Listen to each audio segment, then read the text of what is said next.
د AI یا هم مصنوعي ځیرکتیا په مرسته به دغه ډول ښایسته تصویران څنګه جوړو خپل ځان لپاره. تاسو یو ځل دا وګورئ.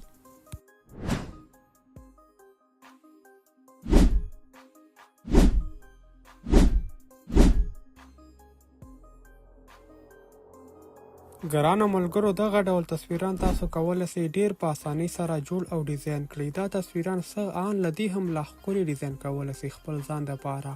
پر دا ویډیو کې تاسو ته اپلیکیشن هم درښیم او ترڅنګ یې طریقه هم درښیم. ټول معلومات تاسو کولی شئ پر همدا ویډیو کې ترلاسه کړئ. که چیرې ویډیو معلوماتي و لیک ورکړئ او د خپلو نورو دوستانو سره یې شیر کړئ. راځو ګرانو ملګرو طریقې ته چې څرنګه کولی شو خپل ځان لپاره همدغه ډول تصویران ډیزاین کړو.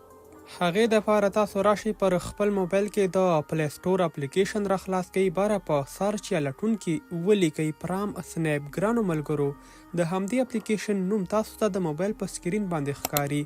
دغه صفحه یا همدا کلیک کې دا د اپلیکیشن لوګو ده. ګرانو ملګرو، پر اوپن باندې کلیک وکړئ. ما آلریډي همدا اپلیکیشن خپل ځان سره ډاونلوډ کړی ده. کله چې تاسو نوموړی اپلیکیشن د لومړي ځل دپاره پر خپل موبایل کې اوپن کړئ، دا ډول صفحه تاسو ته راخلاصیږي. هر هغه تصویر کوم چې تاسو غواړئ خپل ځان دپاره ډیزاین کړئ، همغې باندې کلیک واخلئ. پر دې کې مختلف ډوله ډیزاینونه شتون لري. ګرانو ملګرو، زه پر دې لومړني اپشن باندې کلیک اخلم، یعنې لومړنی تصویر. زه غواړم پر همدې ډیزاین کې خپل ځان دپاره عکس ډیزاین کړم. همدا کلیک اخلو دوستانو. کله چې تاسو یاد تصویر کلیک کړئ، دغه ډول یو صفحه ستاسو مخ ته راخلاصیږي. تاسو په جنرایټ فرانټ باندې کلیک واخلئ. لیکل به سټارټ سي. له دې نه وروسته پر کاپي پرامپټ باندې کلیک واخلئ تر څو همدا لیکل تاسو سره کاپي شي. ګرانو ملګرو، همدا کلیک دغه ډول یو اعلان ستاسو مخ ته راځي. کولی شئ دا کلوز کړئ. له هغې نه وروسته پر اوپن جیمینای باندې کلیک واخلئ.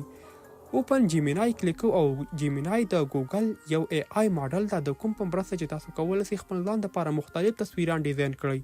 په یاد ولرئ، جیمینای دپاره تاسو باید VPN کانیکټ کړئ. ستاسو پر موبایل کې باید VPN آن وي. که چیرې جیمینای کار نه کوو نو ایمیل بدل کړئ، خو حتمي جیمینای ته لاسرسی پیدا کړئ. له دې نه وروسته په دې پلس اپشن باندې کلیک واخلئ. کامرې اپشن ته راسئ او د خپل موبایل ګالرۍ څخه یو تصویر تاسو اپلوډ کړئ.